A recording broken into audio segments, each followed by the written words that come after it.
सब लोग बड़े प्रसन्न हैं। महाराज दशरथ दान दे रहे हैं। दशरथ ही नहीं बल्कि अयोध्या के नर नारी बड़े खुश हैं।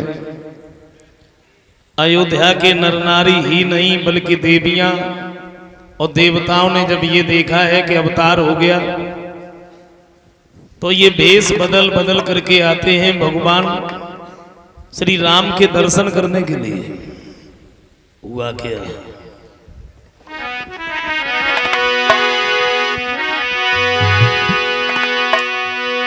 कि सजी सजी कर से जय सकल सजन और या पहुंची मंगल साजी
देवियां देवता भेष बदल बदल करके आते हैं भगवान श्री राम के दर्शन करने के लिए। श्री राम का ही नहीं बल्कि घर में 3 रानियों से 4 पुत्र पैदा हुए। अब तो महाराज दशरथ की खुशी का और ठिकाना नहीं रहा। सोच रहे कि हम एक बच्चे को तरस रहे थे, आज हमारे घर में 4 बालक हैं।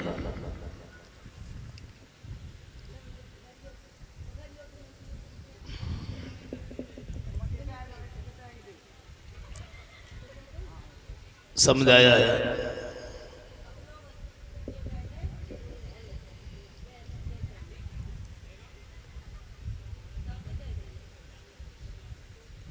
छह दिन के बाद में चारों भाइयों की जब छठी हुई फिर इनके नाम रखवाए गए। कौशल्या के राम, कैकेयी के भरत, सुमित्रा के लक्ष्मण और शत्रुघ्न।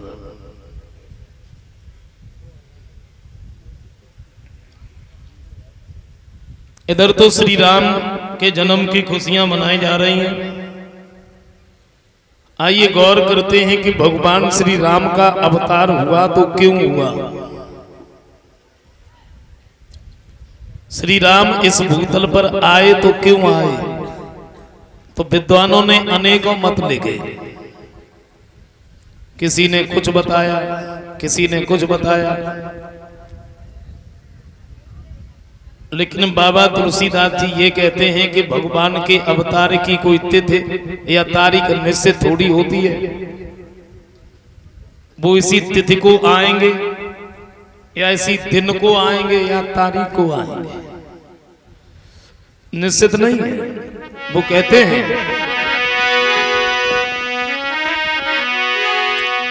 कि जब जब होए और धर्म की हानि और बाणे अधम असुर अभिमानी, तब तब धरी प्रभु विविध शरीरा, हरे कृपा निधि सज्जन मीरा, हरे कृपा निधि सज्जन मीरा।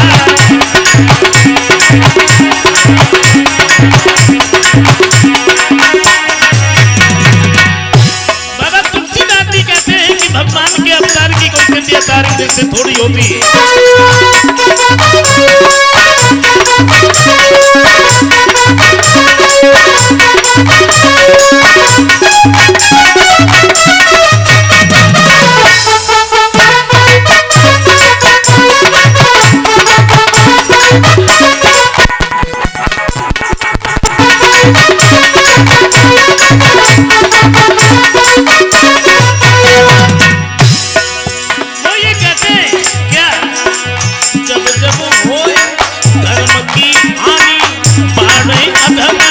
असुर अभिमानी, तब तब धरी प्रभु विविध शरीरा, हरे कृपा निधि सज्जन मीरा, हरे कृपा निधि सज्जन मीरा।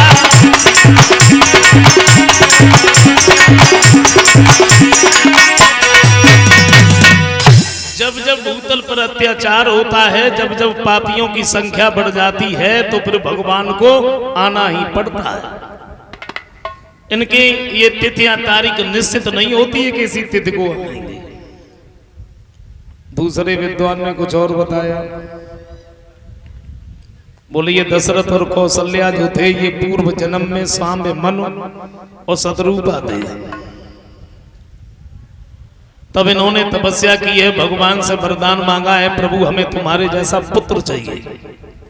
बोले अभी तो नहीं, त्रेता में जब तुम दशरथ और कौशल्या बनोगे तब हम तुम्हारे पुत्र बनके तुम्हारे पास में अवश्य आएंगे। इसलिए भगवान श्री राम का अवतार हुआ। तीसरे विद्वान ने कुछ और बताया, बोलिए जय और विजय जो भगवान वैकुंठनाथ के दरवाजे पर पहरेदारी करते थे, सौनक ऋषियों ने इन्हें श्राप दिया, तुम भूतल पर 3 जन्म तक राक्षस बनोगे। पहले जन्म में ही हिरणाक्ष हिरण्यकश्यप बने, दूसरे जन्म में रावण और कुंभकर्ण बने। तो इनका उद्धार करने के लिए भगवान श्री राम का अवतार हुआ। चौथे विद्वान ने कुछ और बताया, बोले अवतार इसलिए नहीं हुआ। फिर ऋषि नारद ने नारायण भगवान को श्राप दिया।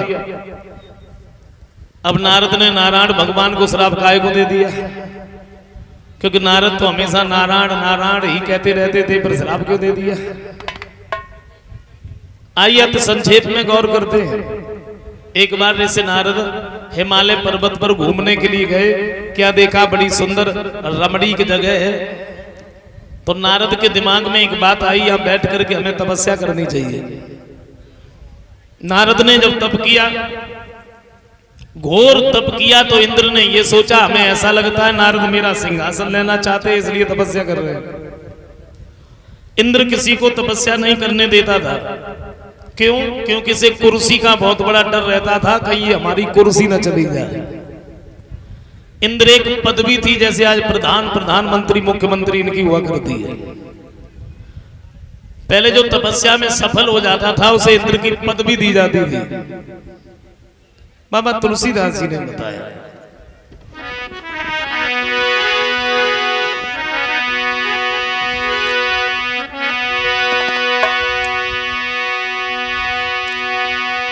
कि सुना सी रमन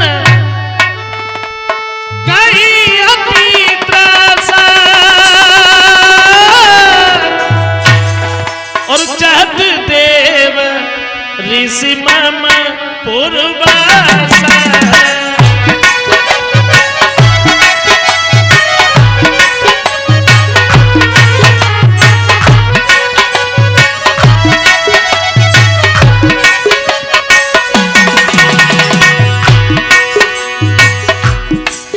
एक बात सोची, शायद नारद मेरा सिंहासन लेना चाहते हैं, तो बाबा तुलसीदास जी कहते हैं क्या,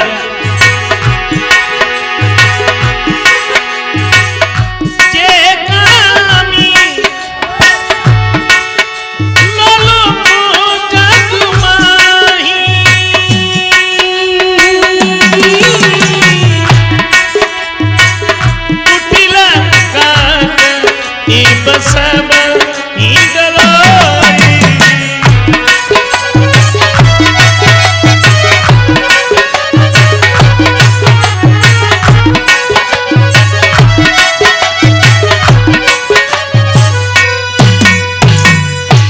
ये सोचा शायद नारद मेरा सिंहासन लेना चाहते हैं इसलिए तपस्या कर रहे हैं।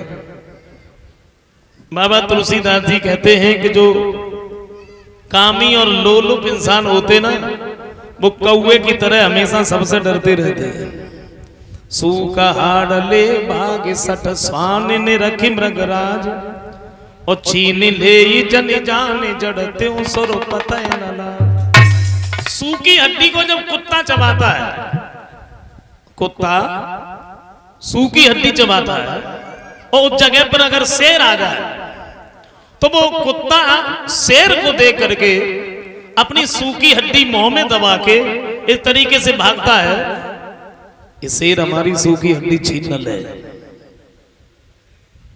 लेकिन उसे कहा मालूम है कि शेर को सूखी हड्डी से कोई मतलब ही नहीं होता है। इसी तरीके से इंद्र को लाज नहीं आई, तुरंत ही कामदेव को बुला लिया, बोले तुम चले जाओ। कहां? ऋषि नारद तपस्या कर रहे हैं, उनकी तपस्या में विघ्न डालो, उनकी तपस्या किसी भी तरह से पूर्ण ना हो पाए। कामदेव जब चले हिमालय पर्वत पर पहुंचे हैं, काम ने अपनी सारी लीला दिखाई। बड़े सुंदर वृक्ष हैं, पुष्प खिला दिए, झरने वो भी झरने लगे, चिड़ियां चहक रही हैं, कोयलियां बोल रही हैं। उस जगह पर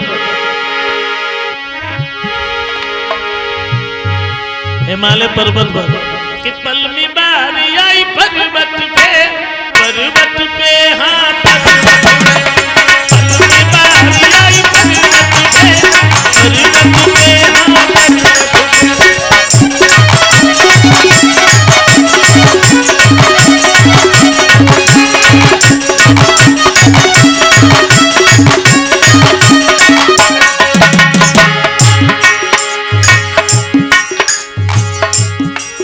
कामदेव ने जब अपनी लीला दिखाई, जहां ऋषि नारद तपस्या में लीन है, हुआ क्या?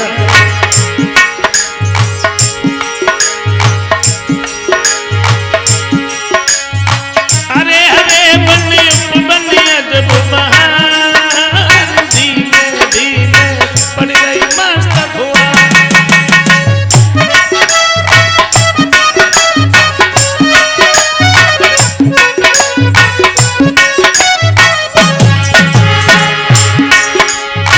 हरे हरे बने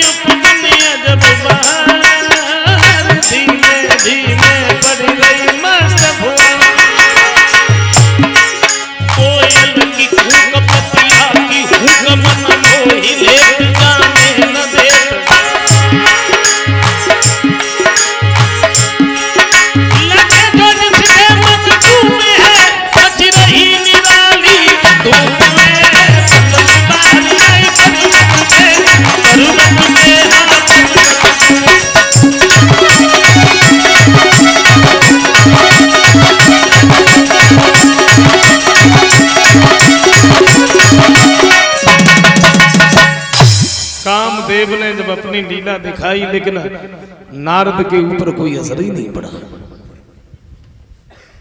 और जब असर नहीं पड़ा, कामदेव निराश होकर के लौट गए।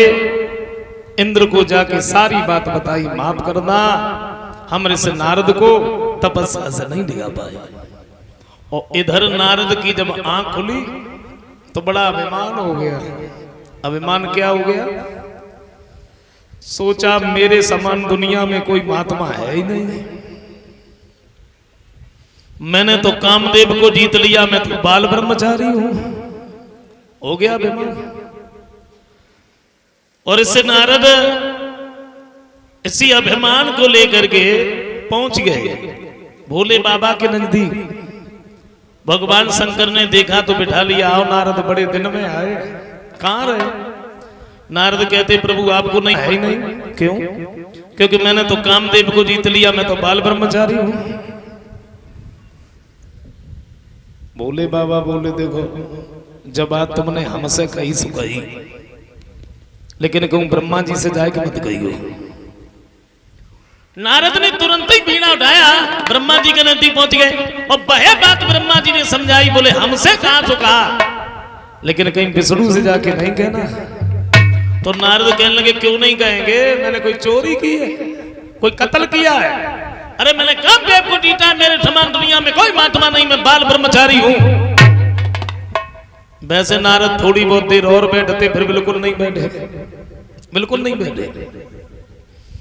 तत्काल वीणा उठाया और ये विष्णु भगवान के नजदीक पहुंच गए। भगवान ने जैसे देखा, चेहरा की तरफ देखते ही समझ गए कि नहीं तो अभिमान हो गया। बैठने के लिए कह दिया। भगवान कुछ बोल पाते उससे पहले ही नारद बोलने लगे। बोले प्रभु आपको कुछ मालूम है क्या? मैं हिमालय पर्वत पर तपस्या कर रहा था। अच्छा, बड़ी अच्छी बात है। अब मेरे समान कोई महात्मा ही नहीं है। क्यों? क्योंकि मैंने कामदेव को जीत लिया, मैं बाल ब्रह्मचारी हूं। क्या ऐसा वैसा महात्मा समझते हो?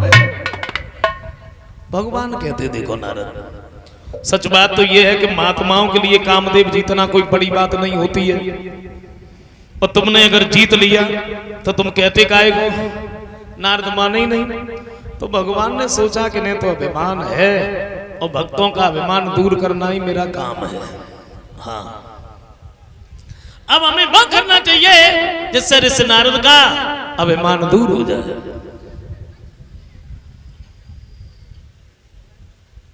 अपनी माया के द्वारा एक बड़ा सुंदर नगर बसाया।